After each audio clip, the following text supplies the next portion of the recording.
Hello and welcome. There are moments in every adventurer's life when the weight of a blade feels heavier than steel itself. When you grip that pommel and feel not just the cold metal against your palm, but the burden of every choice you have made, every soul you have saved, and every soul you could not. Tonight, I want to tell you a story about one such adventurer. About you.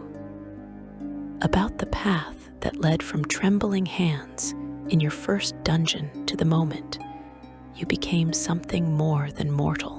This is a story about love, about loss, and about the terrible price of resurrection magic. This is your story, and it begins in a tavern, as so many tales do, with the ghost of your past sitting across from you, smiling as if no time had passed at all. Chapter 1: The Rise of a Sword Saint. You remember that night clearly. The worn wooden floorboards beneath your boots, sticky with spilled ale. The smell of roasted meat and pipe smoke curling through the air. The weight of your enchanted long sword resting against your hip, a familiar comfort after all these years. You had just returned from another extermination contract, one of dozens you had completed that season. Kobold warrens, goblin strongholds. Once, an entire nest of giant spiders that had been terrorizing merchant caravans along the King's Road. The townsfolk knew your name now. They whispered it with gratitude, with respect, and sometimes with a trace of fear. But there was a time when they would not have recognized you at all. When you were just another desperate soul clutching a borrowed sword, hands trembling as you faced your first skeletal warrior in some forgotten crypt. You remember how the blade shook in your grip, how your knees threatened to buckle, how you prayed to Tempest, the Lord of Battles, for just enough courage to survive the next 5 minutes. That prayer was answered, though perhaps not in the way you expected. You survived, and you kept surviving. Contract after contract, dungeon after dungeon, until the trembling stopped and the prayers changed from desperate pleas to quiet thanks. The companions who stood beside you in those early days are mostly scattered now.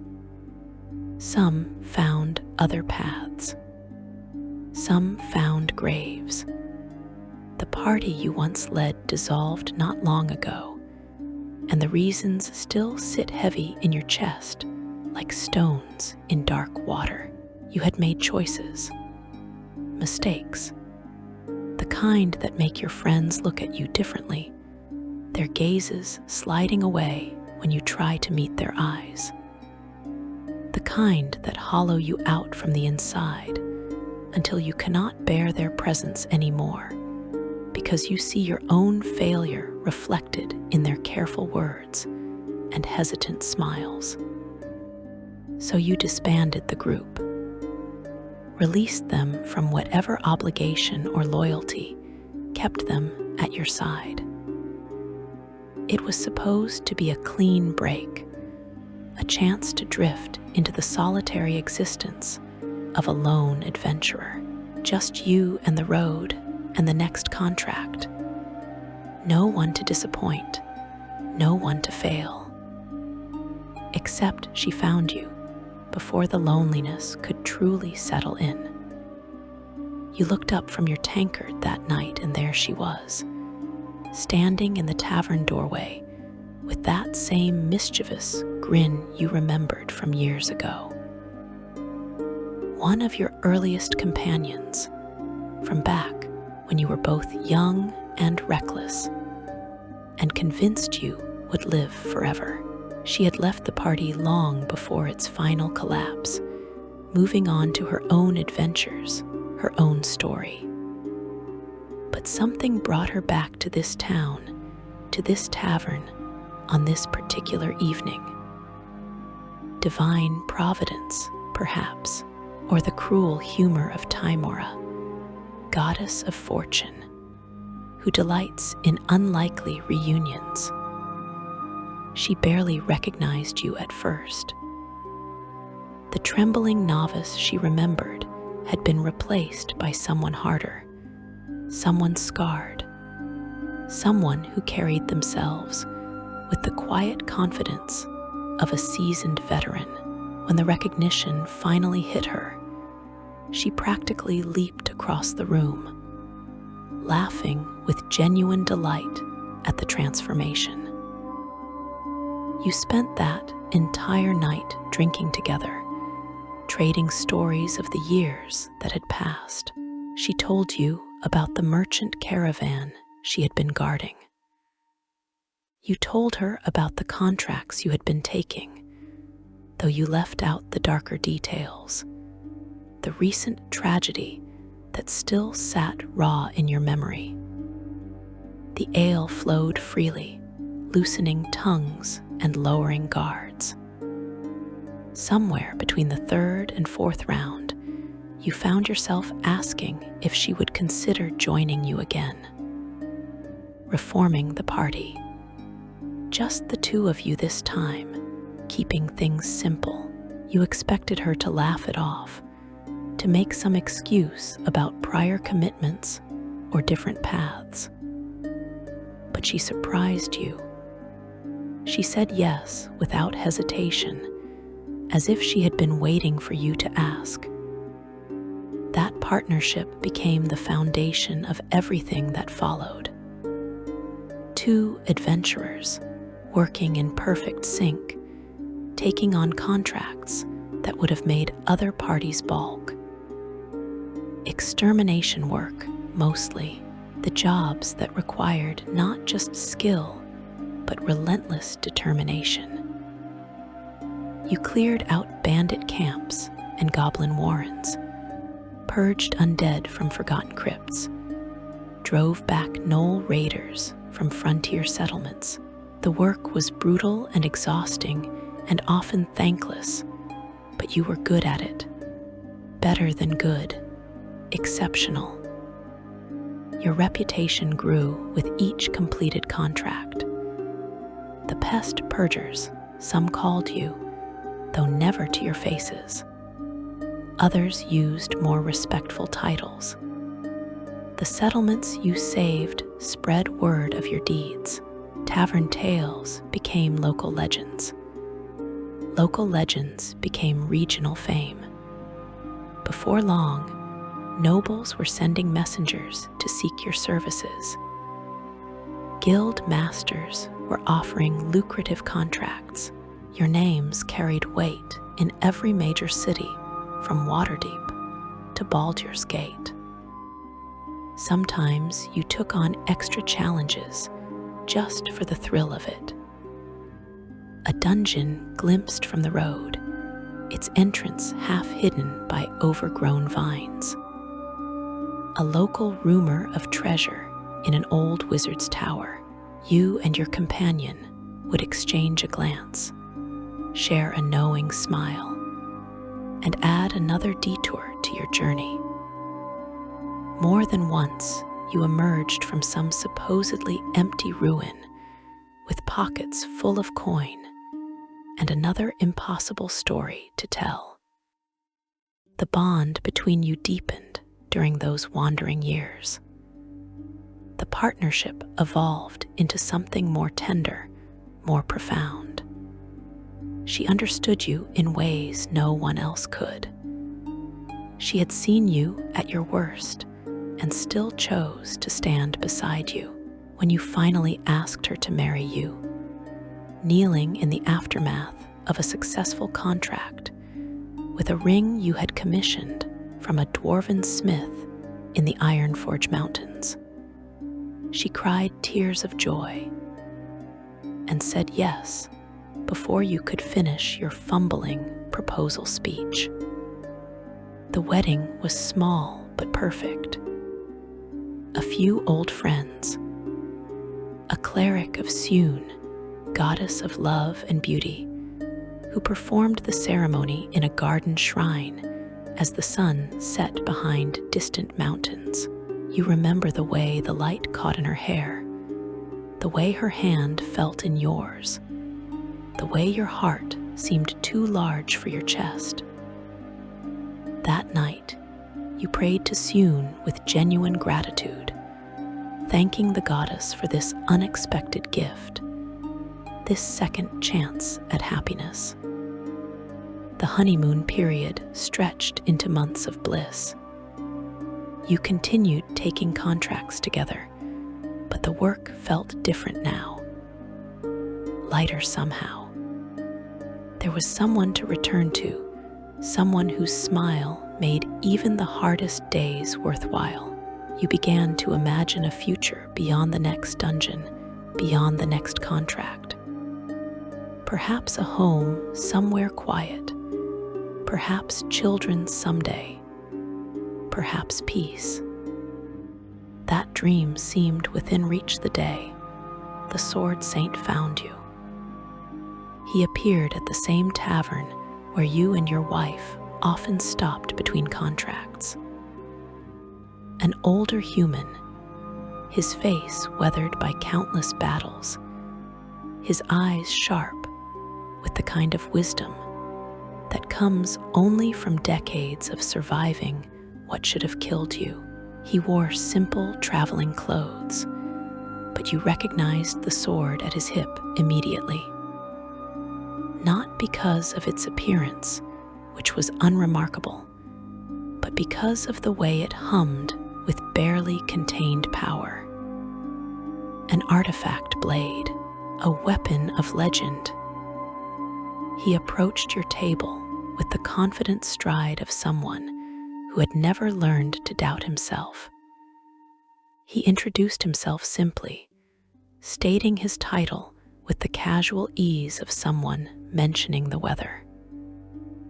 The Sword Saint, the current bearer of an ancient tradition, a lineage of warriors stretching back through the centuries.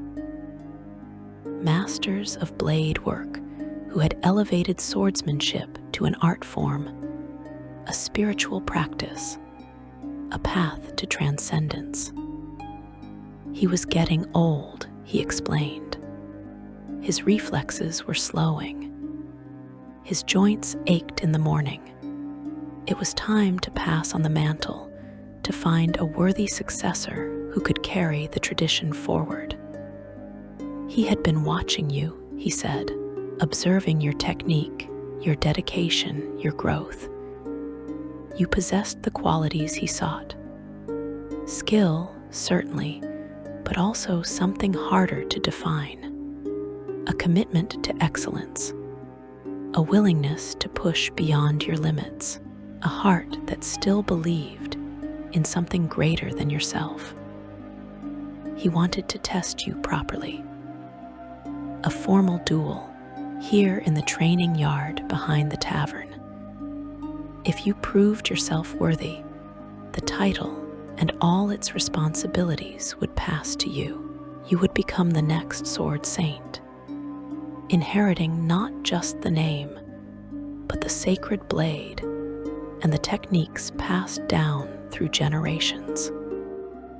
Your wife encouraged you to accept. She saw the honor in the offer, the recognition of everything you had worked to become. You remember the excitement in her eyes as you stepped into the yard, as the Sword Saint took his stance opposite you, as the gathered crowd fell silent in anticipation. The duel itself was like nothing you had ever experienced. The old Sword Saint moved with a grace that defied his age, his blade singing through the air in patterns you could barely follow. But you had spent years honing your skills against every imaginable foe. You had fought demons in the abyss and devils in the 9 hells. You had crossed blades with enemy champions and undead warlords. Every technique you had learned, every lesson purchased with blood and pain, you poured into that fight. The clash of steel rang out across the yard. You blocked and parried, riposted and feinted, pushed your body to its absolute limits. The sword saint tested every aspect of your ability, probing for weaknesses, forcing you to adapt and evolve with each exchange. But you met every challenge. You anticipated his strikes. You countered his techniques with innovations of your own. And finally, in a moment of perfect clarity, you saw the opening. Your blade touched his throat in a controlled strike that could have been lethal, but stopped a hair's breadth from his skin. The old sword saint smiled. He lowered his weapon and bowed with deep respect. The test was complete. You had proven yourself worthy. Right there, in front of witnesses who would carry the tale across the realm, he performed the ritual of succession. He spoke the ancient words, invoked the blessings of Tempest and Torm, god of courage and duty, and passed the sacred blade into your hands. The weapon thrummed with recognition as you gripped its hilt, accepting you as its new master. You were the sword saint now. The title was yours, along with all its prestige and all its burdens. Your wife rushed forward to embrace you, sharing in the triumph, her joy infectious and pure. That night you celebrated together, dreaming of the adventures yet to come. The good you could do with this newfound authority and power. You did not know then that this honor would paint a target on your back. You did not know that old ghosts were watching, bitter and resentful, already plotting their revenge. You did not know that the assassins would come again and again, trying to claim the sacred blade for themselves, or simply to destroy the happiness you had built. The first attempt came less than a week later. A hooded figure with a poisoned dagger striking from the shadows as you walked through a marketplace. You barely deflected the blade in time, your new instincts as sword saint saving your life. The assassin fled into the crowd before you could pursue, leaving only questions and the cold certainty that this would not be the last attempt. Chapter 2: Shadows of the Past. The assassination attempts became a grim routine. At first, you dismissed them as opportunistic fools seeking to claim the sword saint's sacred blade for themselves. The title came with prestige, yes, but also with challengers, ambitious warriors who thought defeating you would prove their worth. Desperate thieves who believed the artifact sword could be sold for a king's ransom. You had expected this when you accepted the mantle. But these attacks were different, too frequent, too coordinated, too persistent. You and your wife traveled by carriage now, a concession to your growing reputation and the need for some measure of comfort between contracts. The enclosed space should have offered protection, a mobile sanctuary where you could rest between the endless dangers of the road. Instead, it became a trap, every journey turned into an ambush waiting to happen. The assassins struck without warning or pattern. Sometimes on busy trade routes where witnesses should have deterred them. Sometimes in deep wilderness where no one would hear your cries for help. They came disguised as fellow travelers, as merchants, as beggars seeking coin. They poisoned your food at inns, tampered with your carriage wheels, shot crossbow bolts from tree lines as you passed. Your wife handled herself admirably. She was no helpless passenger to be protected. Her blades found their marks with deadly precision. Her reflexes saved your life more than once when an assassin's strike came from an unexpected angle.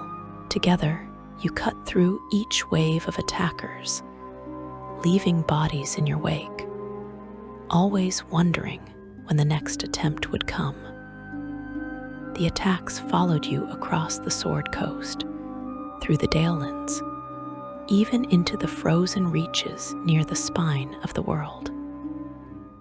Whoever wanted you dead possessed both substantial resources and unwavering determination. They could hire assassins in every major city, bribe innkeepers for information about your movements, plant agents in places you thought safe. You began to recognize the pattern. These were not random glory seekers.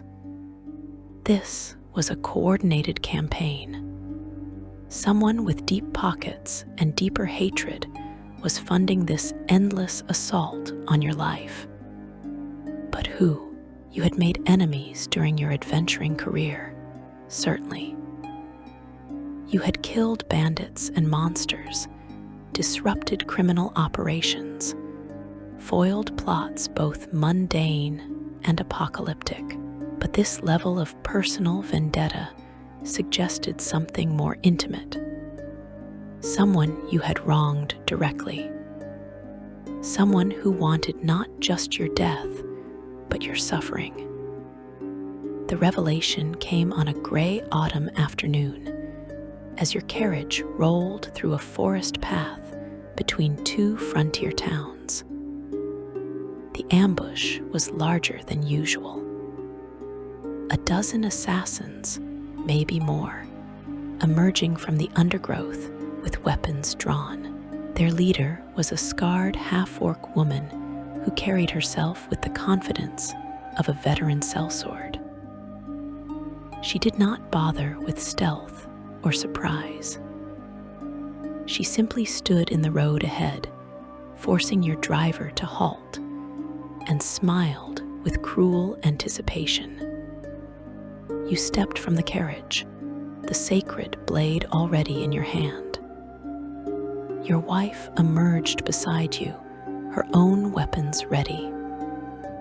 The half-orc laughed at the sight, as if your reputation meant nothing to her. Perhaps she believed her numbers would overwhelm your skill. Perhaps she was simply overconfident. Either way, she made a fatal mistake. She called out your name, mocking your title as Sword Saint. Then she added something that froze you in place.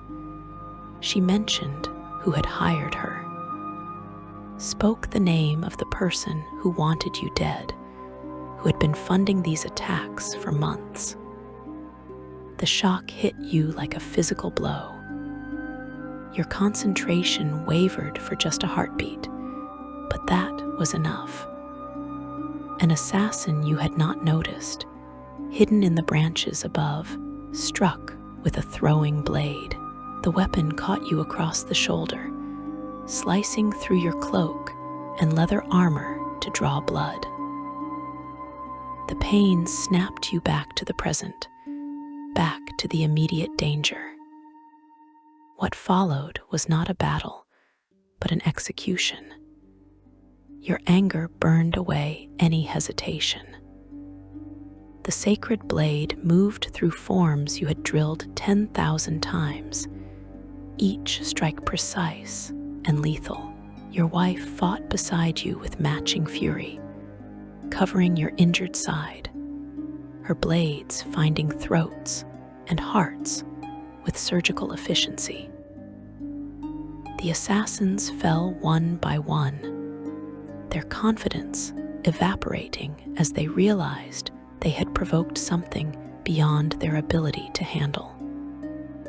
The half-orc leader died last, the sacred blade piercing her chest as she tried to flee. You watched the life leave her eyes, but you felt no satisfaction. Only a hollow ache where certainty used to live. The name she had spoken echoed in your mind, impossible and undeniable.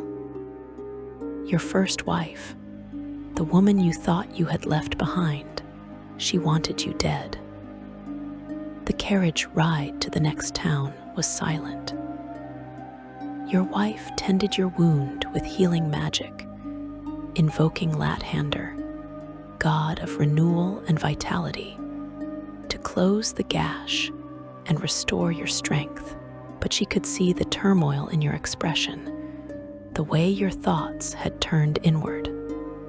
Finally, she asked the question you had been dreading. Who was this person? Why did they hate you so much? You owed her the truth. She deserved to understand the history that now threatened both your lives. So you told her everything, starting from the beginning, when you first met the woman who would become your first wife. Her name was Lyra, a rogue, small and quick, with clever hands and a sharp tongue. You met her in your early adventuring days, back when you were still assembling your first proper party. She was working the taverns and markets, picking pockets and running small cons to survive.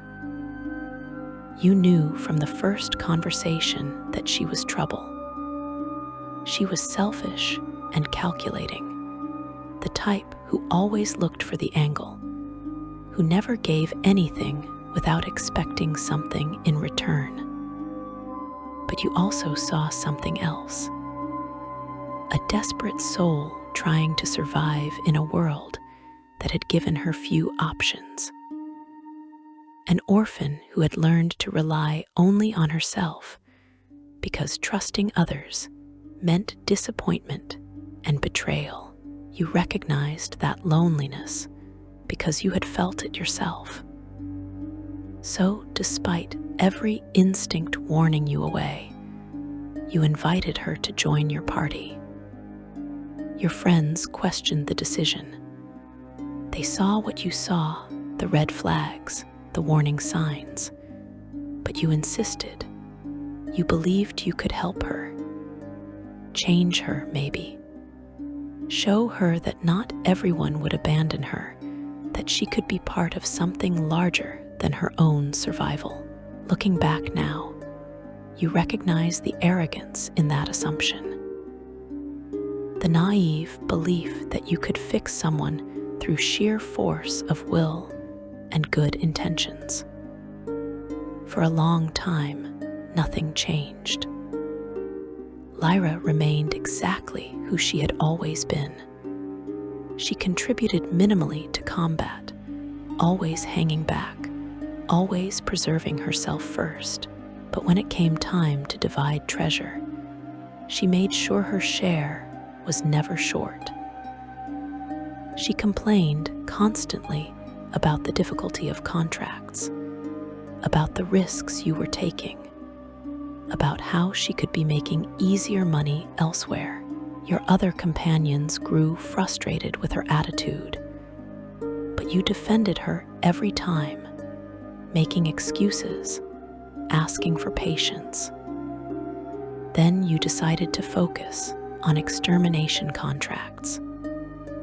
The work was brutal but lucrative, and successful completions built reputation quickly. You hoped that being part of a renowned party might give Lyra a sense of pride, might show her the value of teamwork and shared accomplishment. You wanted her to feel like she belonged to something worth protecting. And somehow, miraculously, it worked. The change was gradual but undeniable. Lyra started engaging more in combat, using her rogue skills to scout ahead and disable traps rather than just collecting her share of the spoils. She laughed with the other party members instead of sulking in corners.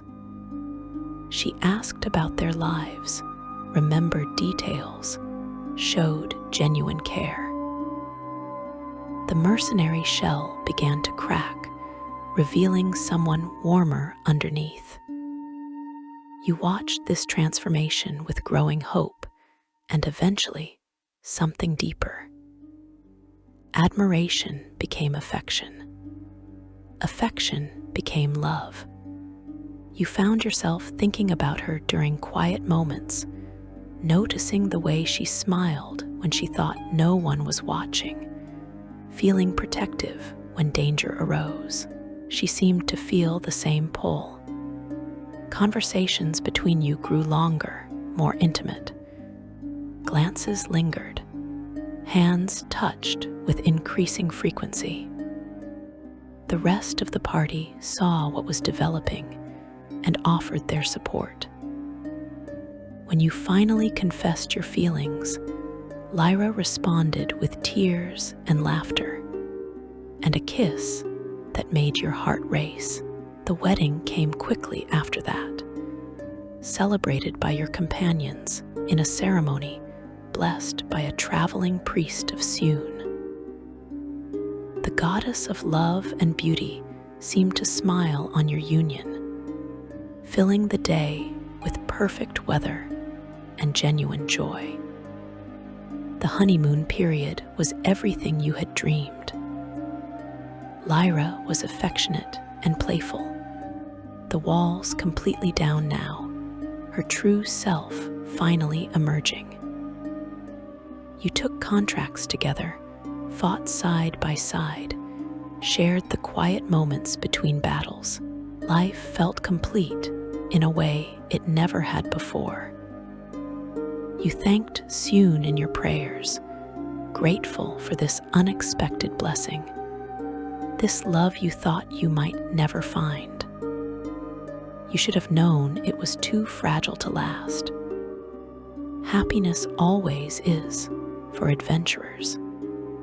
The gods of fate and fortune demand their price, and they rarely accept coin. The contract seemed routine at first.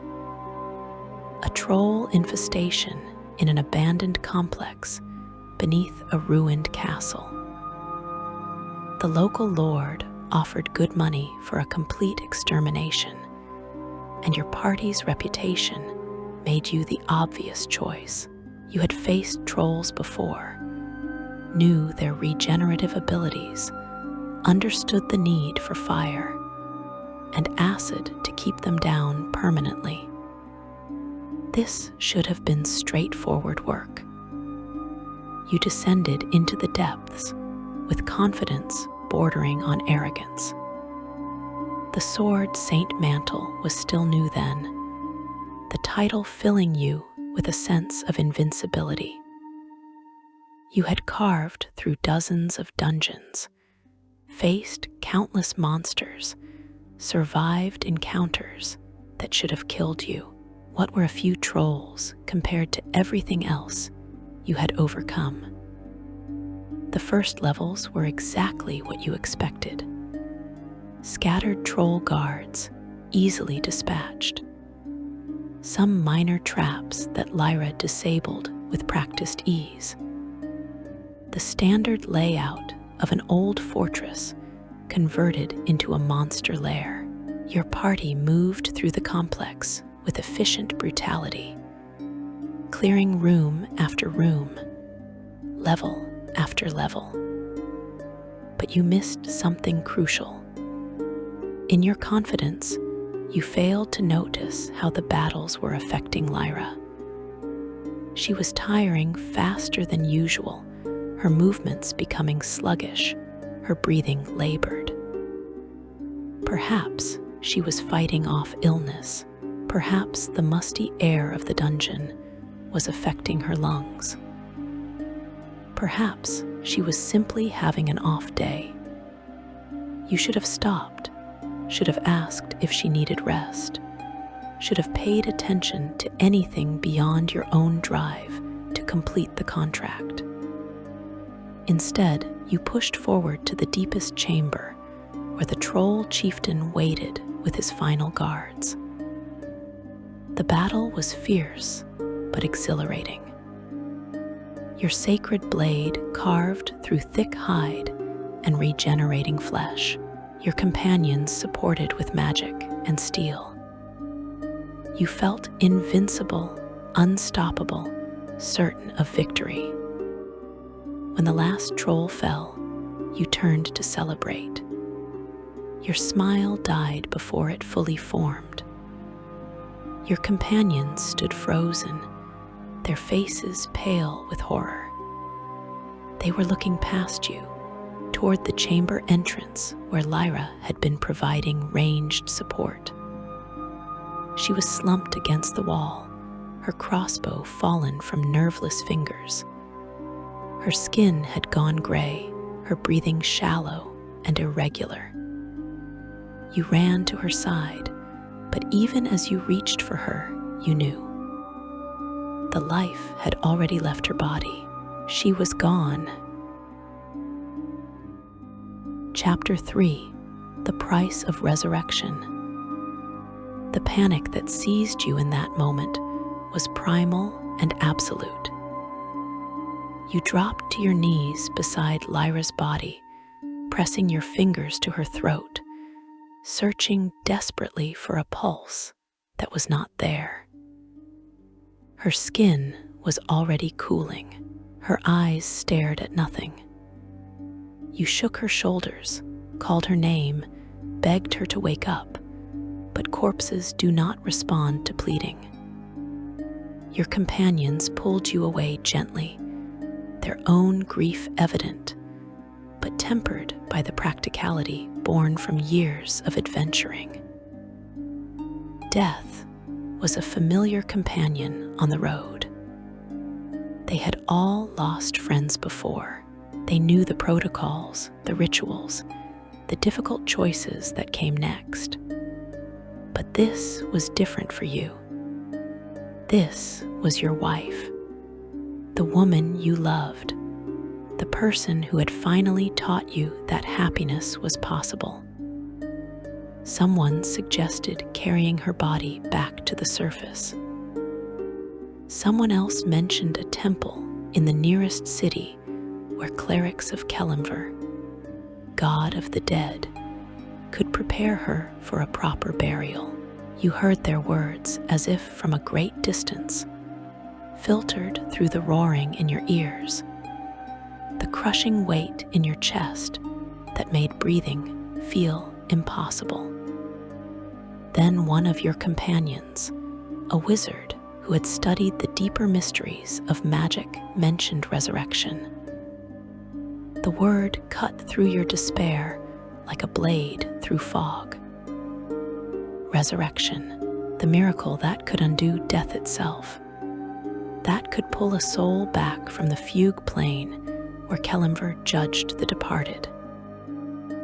You seized on that hope with desperate intensity. But your wizard friend shook his head sadly. Resurrection magic was powerful and rare. Only the highest-ranking clerics could perform such rituals, and they required expensive material components, diamond dust worth thousands of gold pieces, sacred oils blessed by the gods, and most crucially, a specific artifact that focused divine energy, a relic usually kept secure in major temples under heavy guard. You did not care about the cost. You would pay anything, sacrifice anything to bring Lyra back.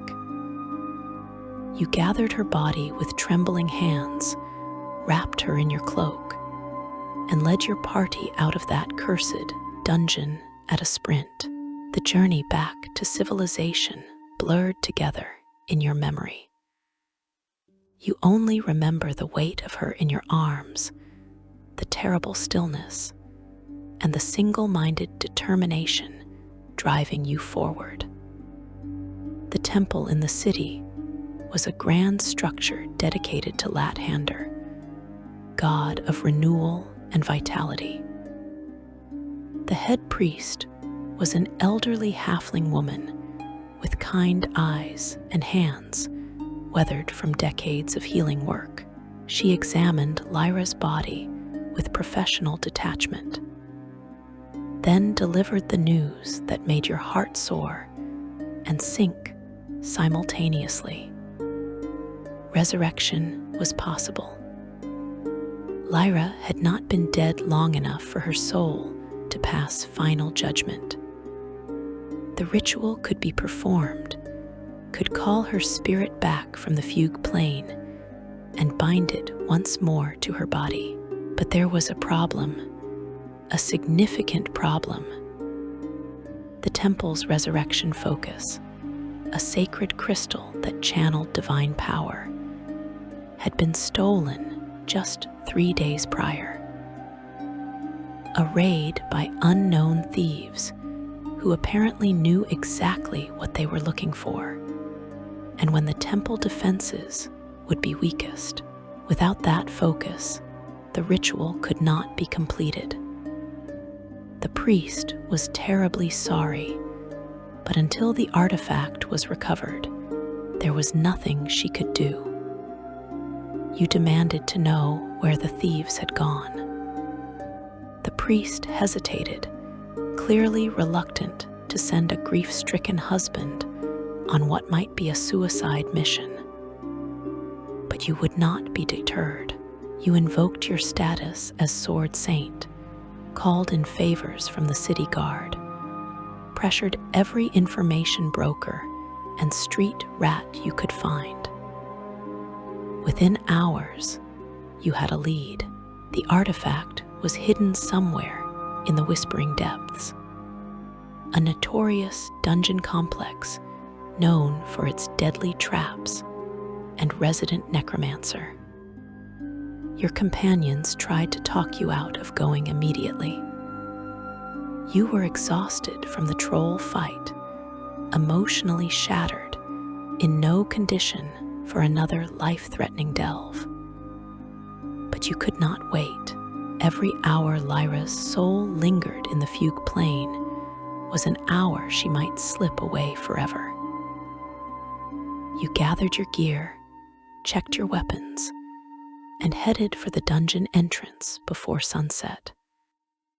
What happened in the Whispering Depths exists in your memory as a fever dream of violence and desperation. You moved through those passages like an avenging spirit, the sacred blade singing its deadly song. Skeletal guardians fell to ash beneath your strikes. Zombies and ghouls collapsed into component parts. The necromancer himself tried to bargain, tried to explain that he had only purchased the artifact from the original thieves. But you were beyond reason. Your blade found his heart before he finished his plea. The traps were worse than the undead. Poison darts that you deflected too slowly, one catching your leg and filling your veins with burning agony. A pit trap that you barely avoided, leaving you hanging by your fingertips above sharpened stakes. A magical ward that exploded when you approached, throwing you against a wall hard enough to crack ribs. You prayed to Tempest for strength, to Torm for courage, to any god who would listen. Somehow, impossibly, you kept moving forward. You found the resurrection focus in the necromancer's inner sanctum, locked in a warded chest that took precious minutes to disable. The crystal pulsed with gentle light, warm to the touch, filled with the promise of renewed life. You clutched it to your chest and ran back through the dungeon, your body screaming in protest, your wounds bleeding freely, your consciousness threatening to slip away with each step. Your companions met you halfway, having followed despite your orders to stay behind. They supported you on the journey back to the temple, used healing magic to keep you conscious, got you to the priest before you could collapse completely. You thrust the crystal at her with shaking hands, demanded she begin the ritual immediately. The priest tried to explain something, her expression troubled. She spoke about resurrection magic, about the risks involved, about how death changes people. You did not want to hear it. You insisted she begin. Now, immediately, before Lyra slipped away forever. The other clerics prepared the ritual chamber while you stood vigil over Lyra's body. They arranged candles in sacred patterns, inscribed divine symbols on the floor in blessed chalk, placed the recovered focus at the center of an intricate mandala. The head priest changed into ceremonial robes, marked with Lathander's holy symbol, a sun rising above a distant horizon. The ritual itself took hours. The priest chanted prayers in celestial tongue, calling on Lathander's power to reach across the veil between life and death. The other clerics joined their voices in harmony, their combined faith creating a resonance you could feel in your bones. The resurrection focus blazed with increasingly bright light, illuminating the chamber until you had to shield your eyes. You prayed harder than you ever had in your life. You promised Lathander anything, everything, if only the god would grant this miracle. You would dedicate your life to good works. You would donate your wealth to temples. You would become a champion of the dawn, spreading light and hope wherever you traveled. Just please, please bring her back. The light reached a blinding crescendo. Lyra's body convulsed once, violently. Then she drew a shuddering breath, her chest rising and falling with renewed life. Her eyes opened, focusing slowly on the vaulted ceiling above. The ritual was complete. She lived again. You rushed to her side, tears streaming down your face, reaching for her hand. You told her how much you loved her, how afraid you had been, how grateful you were to have her back. You expected relief, joy, recognition. Instead, you got something that stopped your heart more effectively than any assassin's blade. Hatred, pure, undiluted hatred burning in her eyes as she looked at you. Not confusion, not disorientation, not the blank incomprehension of someone waking from a long sleep. Just cold, absolute loathing. She pulled her hand away from yours as if your touch burned. She asked who you were, her voice sharp with hostility. You tried to explain. You were her husband. She had died in the dungeon. You had brought her back. This was all going to be okay now. She laughed bitterly at that. She said she did not know who you were, But looking at you made her angry, made her want to hurt you.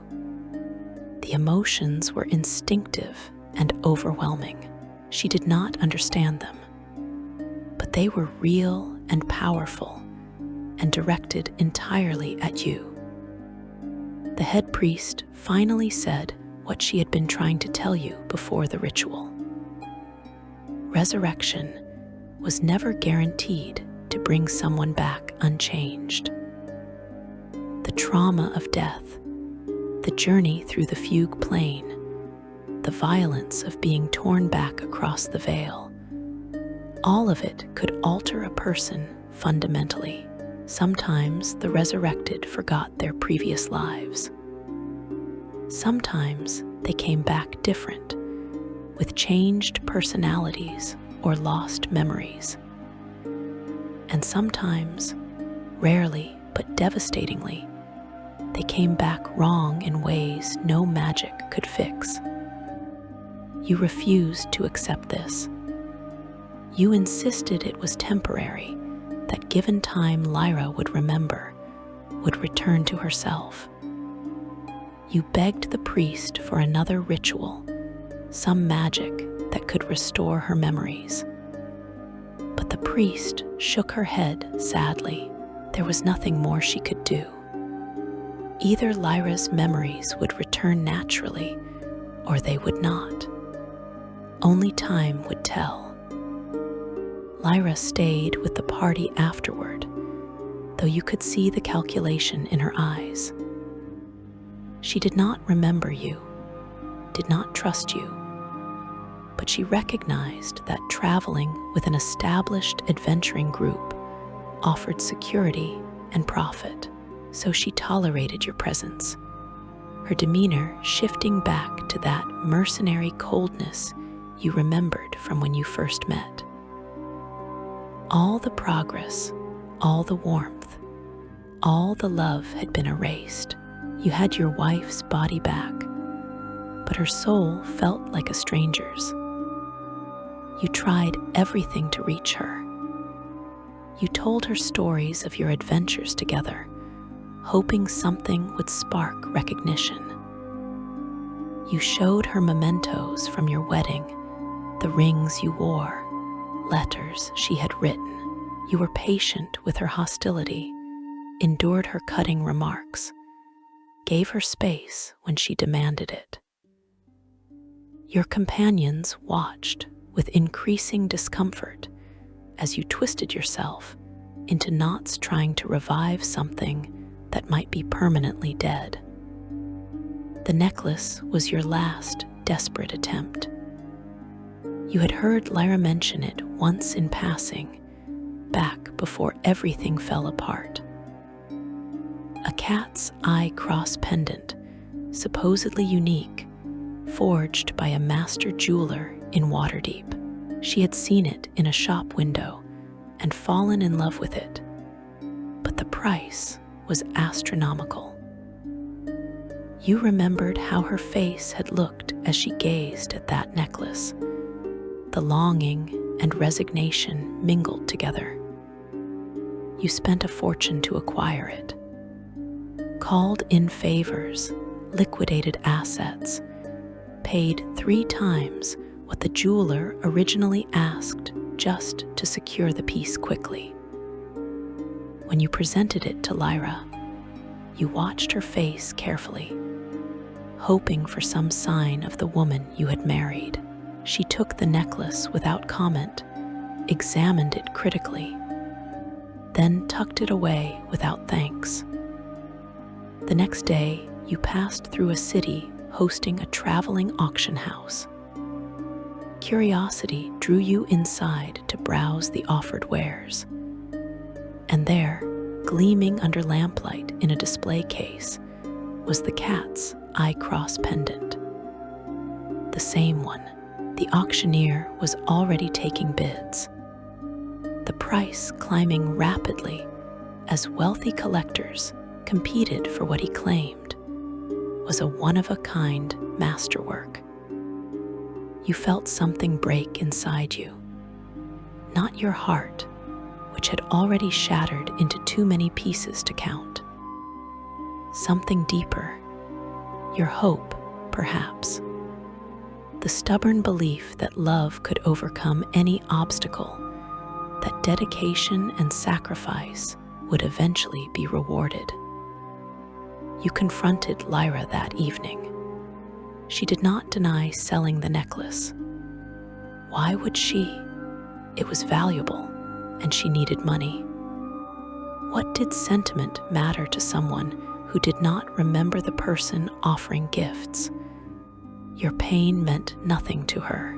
Your efforts to reach her were annoyances to be tolerated. The final argument was brief and decisive. You told her she could not stay in the party anymore.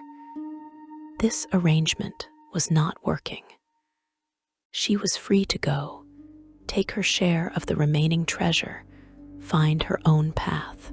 She shrugged and agreed without protest. Within the hour, she had packed her belongings and disappeared into the city crowds, leaving you standing in an empty room with nothing but memories of someone who no longer existed. Your remaining companions left soon after. Not dramatically, not with recriminations. They simply drifted away one by one, moving on to other parties, other adventures, other lives. You could not blame them. Being around you had become unbearable. Your grief a weight that dragged everyone down. They deserved better than to watch you destroy yourself over someone you could never truly bring back. You thought you had reached the bottom of despair. You thought nothing could hurt worse than losing Lyra twice, first to death, and then to resurrection's cruel joke. You were wrong, but you would not learn that until much later. After you had found new love, after you had become the sword saint, after the assassins started coming. Your current wife held you that night after you finished explaining everything. She did not offer empty platitudes or false reassurances. She simply held you while you wept, her presence a quiet anchor in the storm of your grief. When you finally exhausted yourself, she spoke softly. She said she would stand with you no matter what came, that you were not alone anymore, that whatever happened next, you would face it together. Those words meant more than she could possibly know. They gave you strength to continue, to face what was coming. Because the revelation about who wanted you dead changed everything. Lyra was not just alive, but actively hunting you, funding assassination attempts, trying to destroy the life you had built after she left. The question was why, and more importantly, what were you going to do about it? Chapter 4: The Hunt and the Truth. The assassination attempts continued for 2 long years. 2 years of looking over your shoulder, of sleeping with one hand on your sword, of checking every meal for poison, and every shadow for hidden blades. The attacks never stopped, never slowed, never gave you a moment's peace. Lyra's resources seemed endless, her determination absolute. She wanted you dead, and she would apparently spend her entire fortune making it happen.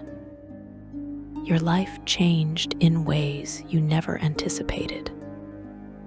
You and your current wife purchased a small house in a quiet town, hoping to establish some sense of normalcy between contracts. She became pregnant, and that joy was immediately tempered by fear. What if the assassins came for her? What if your unborn child became a target? You hired guards, warded the house with protective magic, taught your wife defensive spells she could cast without components. Your daughter was born on a spring morning while rain pattered against the windows. She was perfect and tiny and impossibly fragile. And holding her in your arms filled you with a terror deeper than anything you had faced in 1,000 dungeons. This small life depended on you completely. You had failed to protect Lyra. You could not fail again. Your wife stayed home after that, caring for your daughter, while you continued taking contracts alone. The separation hurt, but keeping them safe mattered more than your feelings.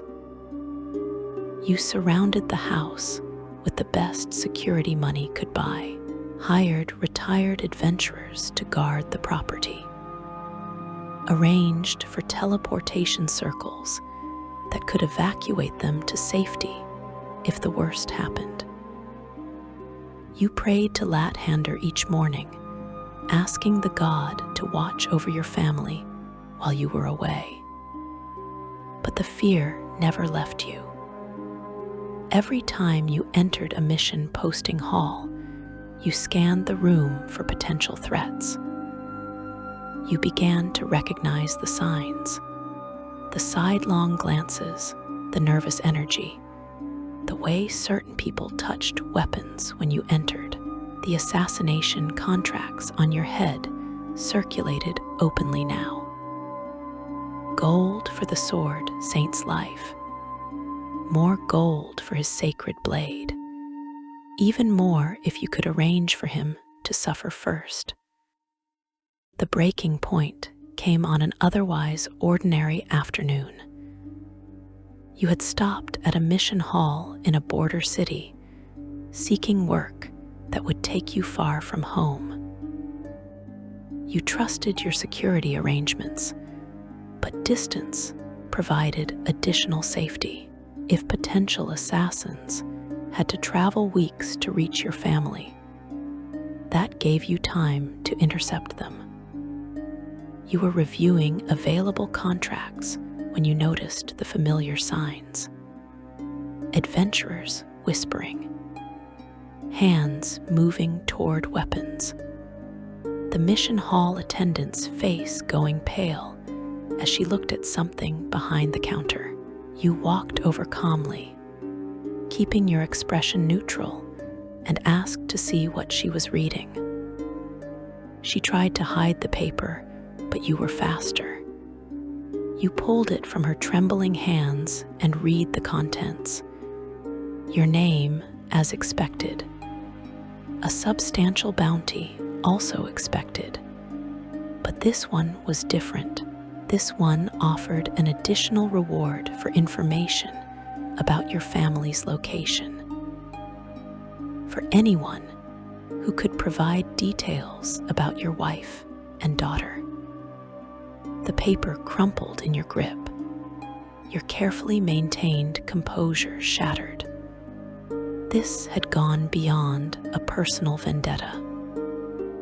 Lyra was now threatening your child, your infant daughter who had done nothing, who did not even know your history, who existed in innocent ignorance of the tragedy that haunted her father. You looked around the mission hall at the assembled adventurers. Some met your gaze with defiance. Others looked away guiltily. All of them saw the calculation in your eyes, the cold fury that came from a parent protecting their young. You spoke clearly, loudly enough for everyone to hear. You said that anyone who moved against your family would face the sword Saint's justice. Not quickly, not cleanly. You would make an example that other would-be assassins would remember for generations. Then you left the hall and began planning. This could not continue. Every day the bounty remained active was another day your family lived in danger. You could not simply defend forever. Eventually, luck would turn. Eventually, some skilled assassin would slip through your defenses. You had to end this permanently, which meant confronting the source directly. You had to hunt Lyra. Your wife understood when you explained your decision. She did not like it, would have preferred any solution that did not involve you seeking out your former wife. But she recognized the necessity. This poisonous situation would continue until one of you was dead. Better to control when and where that confrontation happened than to wait for an assassin to threaten your daughter's crib. You made arrangements first, updated your will, ensured your wife had access to hidden reserves of gold, gave her the names of trustworthy allies who could protect her if you failed. You held your daughter one last time, memorizing her face, her scent, the way she gripped your finger with her tiny hand. You prayed to Torm for courage and to Tyr, god of justice, for righteous purpose. Then you kissed your wife goodbye and set out alone. Tracking Lyra proved easier than expected. She had built a reputation of her own during the 2 years of separation. Not as an honorable adventurer, but as a mercenary commander who took the dirty jobs other groups refused: assassination, extortion, shakedowns, theft. Her gang operated primarily in the Northern Territories, where law enforcement was scarce, and local lords too weak to resist. You followed her trail across 2 kingdoms, gathering information in taverns and mission halls. She had stopped trying to hide. Perhaps she thought her gang's reputation would deter pursuit. Perhaps she wanted you to find her, to end this dance one way or another. Either way, she made it simple to track her movements. The confrontation came in a small mining town near the border with the frozen wastes. You arrived at sunset, the sky painted in shades of orange and purple, the air sharp with approaching winter. Lyra's gang had taken over the local tavern, driving out the regular patrons and using the space as their temporary headquarters. You pushed through the door without ceremony. The common room fell silent as every head turned toward you. Lyra sat at a corner table, surrounded by her lieutenants, a mug of ale halfway to her lips.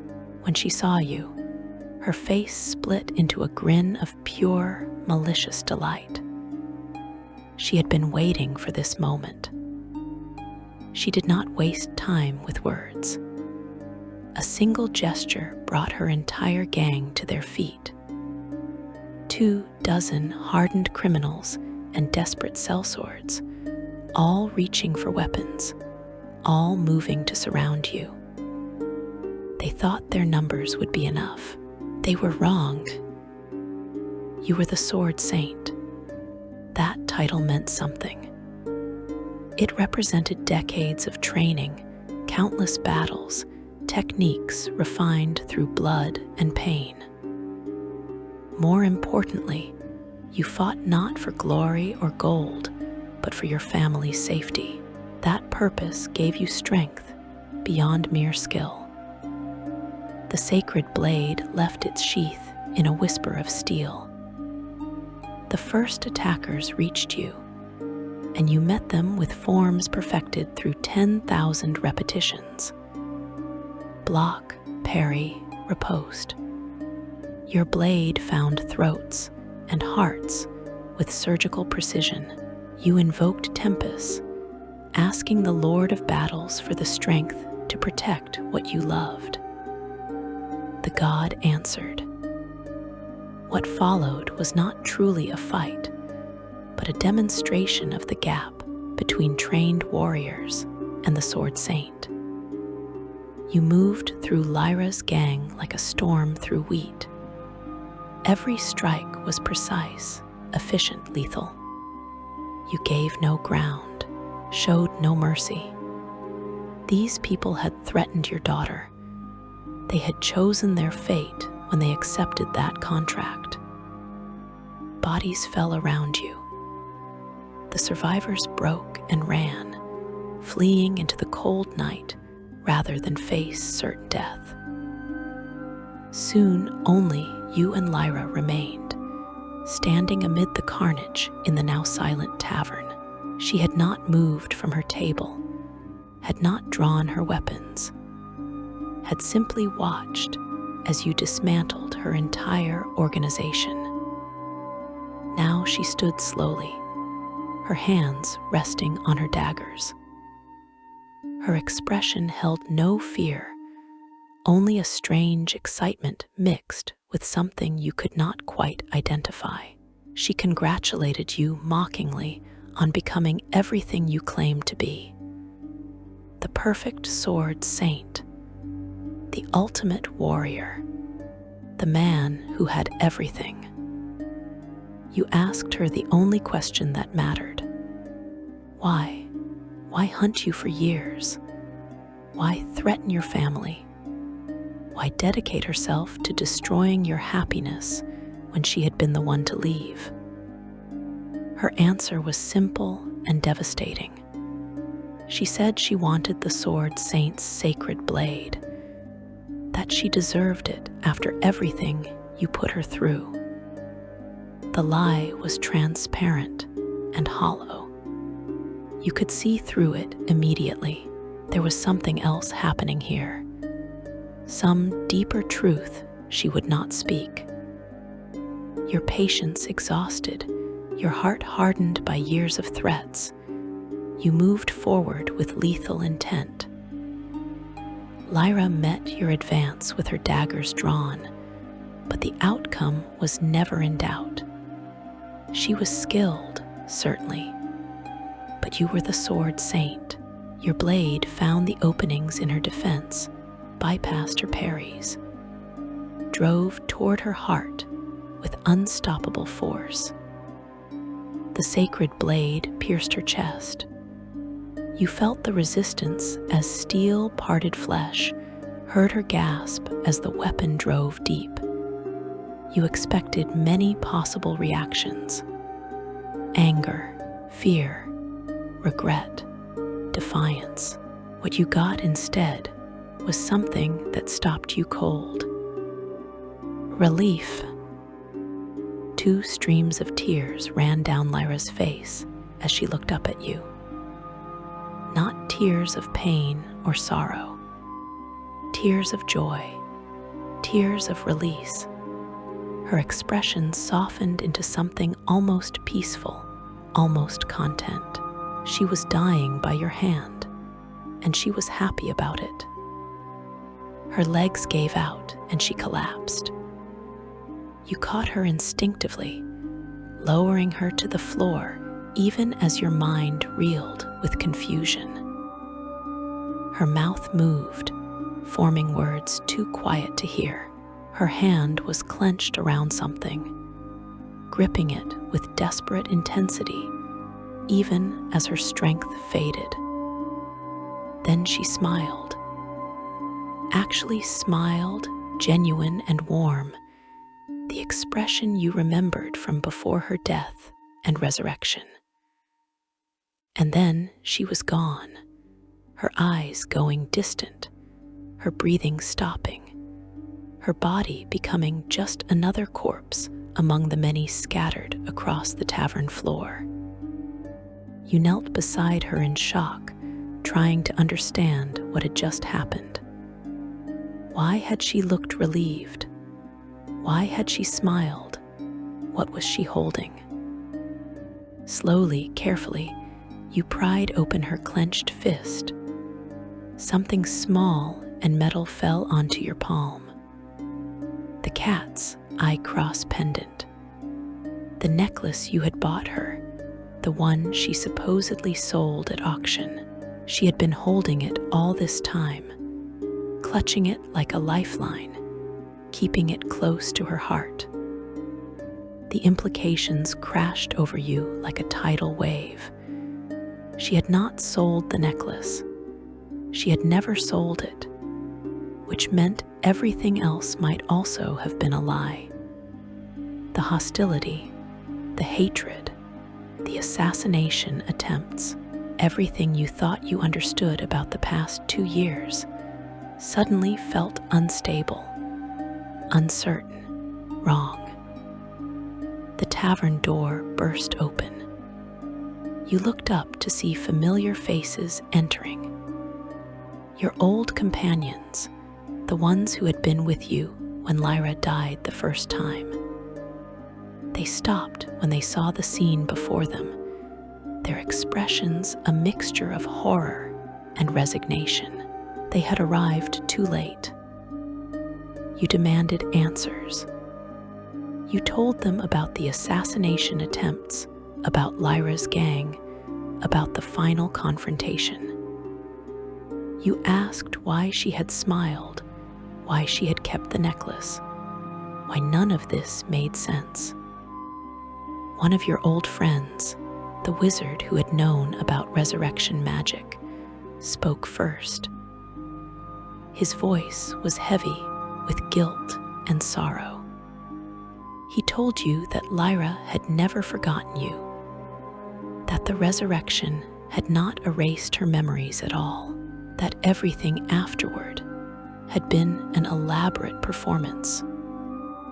The story came out in pieces, each revelation more devastating than the last. After the resurrection, Lyra had woken with all her memories intact. She remembered you, remembered your love, remembered everything, but she also remembered dying, remembered the pain and fear. And most importantly, she had gained a terrible clarity about herself. She had realized during those moments in the afterlife that she was broken in fundamental ways. That despite all your efforts to change her, despite the warmth she had shown, she was still the selfish, calculating person she had always been. The goodness you thought you saw had been real, but fragile. A thin veneer over deep-seated flaws that resurrection had brought into sharp focus. More than that, she had seen during her time on the fugue plane how her presence in your life was holding you back. You made excuses for her, defended her when she did not deserve it, twisted yourself into uncomfortable shapes trying to accommodate her flaws. She was a weight around your neck, pulling you down, preventing you from becoming everything you could be. So she made a choice. She would set you free. She would drive you away so completely that you would have no choice but to move on, to find someone better, to build a life without her dragging you down. But she knew you, knew your stubborn loyalty, your refusal to abandon people you cared about. Simply asking you to let her go would never work. You would insist on trying to fix things, on finding some solution, on staying together no matter what. The priest of Lathander had been in on it from the start. When Lyra woke during the resurrection ritual, and the priest saw the determination in her eyes, saw the plan forming, the priest made a choice. Instead of explaining that Lyra's memories were intact, The priest told you the lie about memory loss, told you that resurrection sometimes changed people, left them unable to remember their past. It was a kindness, the priest thought, a way to help Lyra escape without you blaming yourself. So Lyra played her role perfectly. She acted hostile and cold. She rejected your every attempt to reach her. She took the necklace you bought her and hid it away, then staged the auction house encounter, paying the auctioneer to display a replica and pretend to sell it. Every cruel word, every calculated rejection, every moment that broke your heart was carefully designed to make you give up on her. And it worked. You finally told her to leave. She got what she wanted. You were free. But she could not leave it there. She had seen your grief, your guilt, the way you blamed yourself for her death and for the failed resurrection.